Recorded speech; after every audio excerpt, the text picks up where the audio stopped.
Assalamualaikum warahmatullahi wabarakatuh. Alhamdulillahi rabbil alamin. Thumma assalatu wassalamu ala rasulillah nabiyina Muhammadin nabiyyan wa rasulah. Amma ba'du. Jamaah rahimakumullah, mari kita simak sabda Rasulullah sallallahu alaihi wasallam dalam sebuah hadisnya. 3 perkara yang bisa mengantarmu pada kebinasaan, yaitu kikir yang ditaati, kemudian mengikuti hawa nafsu yang mengajak pada keburukan, dan kekaguman seseorang kepada dirinya sendiri. Dan yang perlu kita bahas pada kesempatan kali ini adalah sikap yang selalu mengagumi diri sendiri, atau sering kita sebut dengan sifat ujub. Ujub yaitu ketika kita merasa memiliki kelebihan yang tidak dimiliki oleh orang lain. Atau dalam artian lain, ujub adalah kecintaan seseorang pada suatu karunia Allah yang dirasa, didapati dan dimilikinya sendiri tanpa menyandarkan dirinya kepada Allah Subhanahu wa ta'ala, Sang Maha Kreator sejati, pencipta yang tidak pernah ada bandingan. Hakikatnya la haula wala quwwata illa billahil aliyyil azim. Tiada daya dan kekuatan kecuali kita meminjam kekuatannya Allah Subhanahu wa ta'ala. Saudaraku, ketika engkau mendapati nikmat dalam bentuk apapun saja, sandarkan pada Allah Sang Pemberi nikmat. Sandarkan pada Allah Sang Pemberi rahmat. Jangan sampai terbesit dari dalam hatimu bahwa segala yang kau dapatkan seutuhnya karena usahamu sendiri tanpa campur tangan dari Allah Subhanahu wa ta'ala. Itu keliru, saudara. Lahul mulku wa lahul hamdu yuhyi wa yumit wa huwa ala kulli syai'in qadir. Dialah raja, walahul hamdu, tempat segala puji, yuhyi wa yumit, yang menghidupkan dan mematikan kita manusia, wa huwa ala kulli syai'in qadir. Allah lah yang menentukan segala sesuatu. Saudaraku, ada beberapa dampak dari sifat ujub ini yang bisa merugikan kita sendiri. Yang pertama sekali adalah sifat ujub ini akan menjerumuskan pelakunya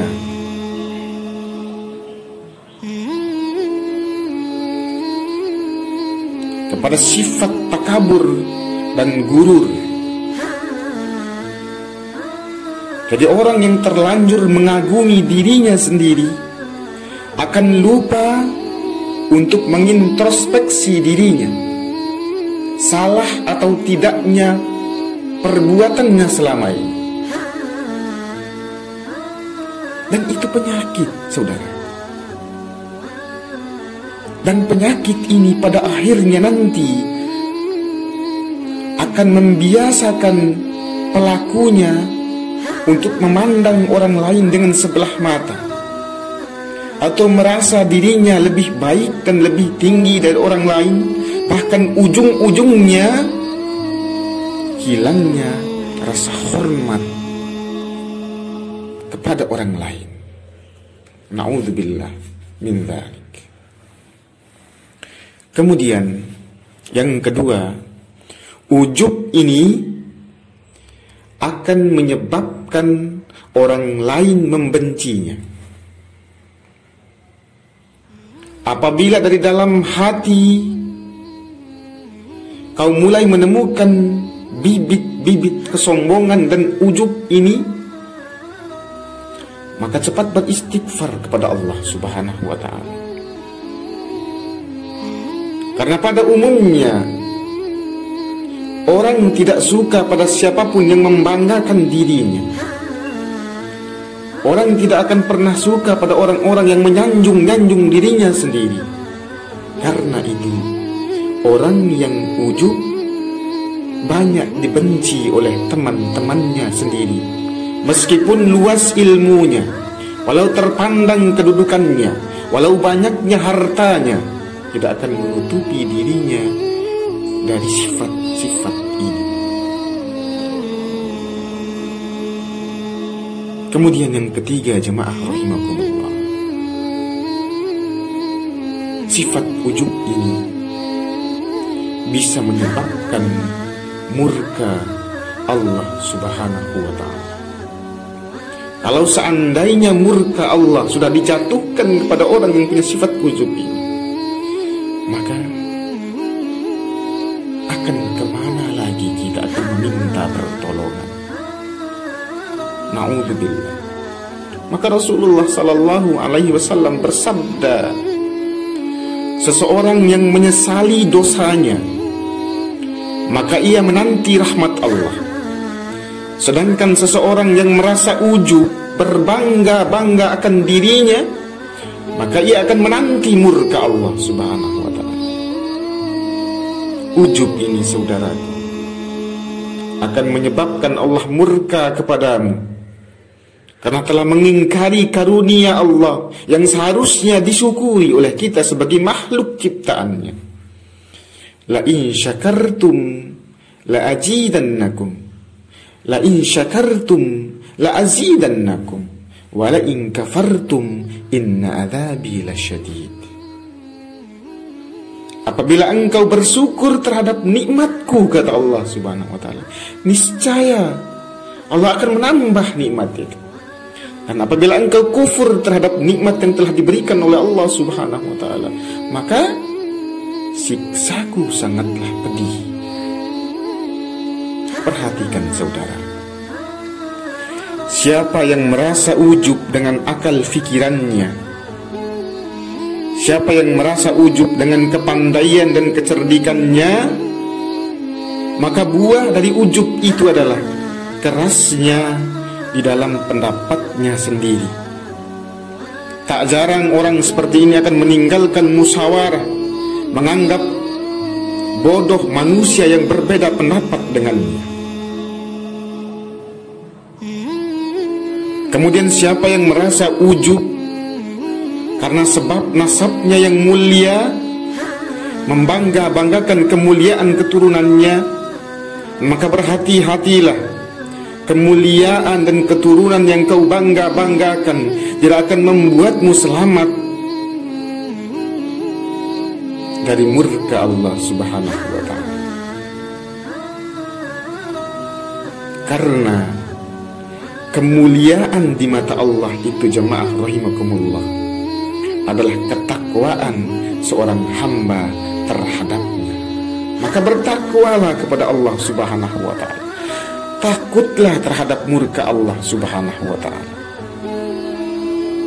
Jemaah rahimakumullah, siapa yang bangga dengan banyaknya harta, maka berhati-hatilah dengan hartamu itu. Karena itu titipan, saudaraku. Itu pinjaman dari Allah subhanahu wa ta'ala. Sebagai orang Islam, tentunya ketika malaikat maut menjemput nyawa kita, yang dibawa pulang hanyalah kain kafan yang tidak sebanding dengan status kekayaanmu. Rumah yang akan kau tempati nantinya hanyalah satu kamar yang luasnya 2x1. Dan harta yang bisa membantumu, saudaraku, harta yang kau belanjakan di dunia ini di jalan Allah subhanahu wa ta'ala. Karena di situ ada hak-hak fakir miskin, ada hak-hak anak yatim yang engkau keluarkan dari harta kekayaan yang engkau punyai. Dan siapa tahu, saudara, doa mereka lah yang bisa menyelamatkanmu dari siksa kuburmu. maka fafirru ilallah, larilah kita kembali kepada Allah. Kalau seandainya dari dalam hatimu ada sifat ujub, suka membangga-banggakan dirimu, membanggakan kekayaanmu, membanggakan harta kekayaan yang kau punya, membanggakan nasab dan keturunanmu, membanggakan kepintaran dan banyaknya harta dan anak-anakmu, jemaah rahimakumullah, beristighfarlah kepada Allah Subhanahu wa ta'ala. Mohon ampunlah kepada Allah Subhanahu wa ta'ala. Itu pinjaman, dan pinjaman itu akan kita pertanggungjawabkan pada yaumil qiyamah nanti. Demikian jemaah rahimakumullah. Billahi taufiq wal hidayah. Wassalamualaikum warahmatullahi wabarakatuh.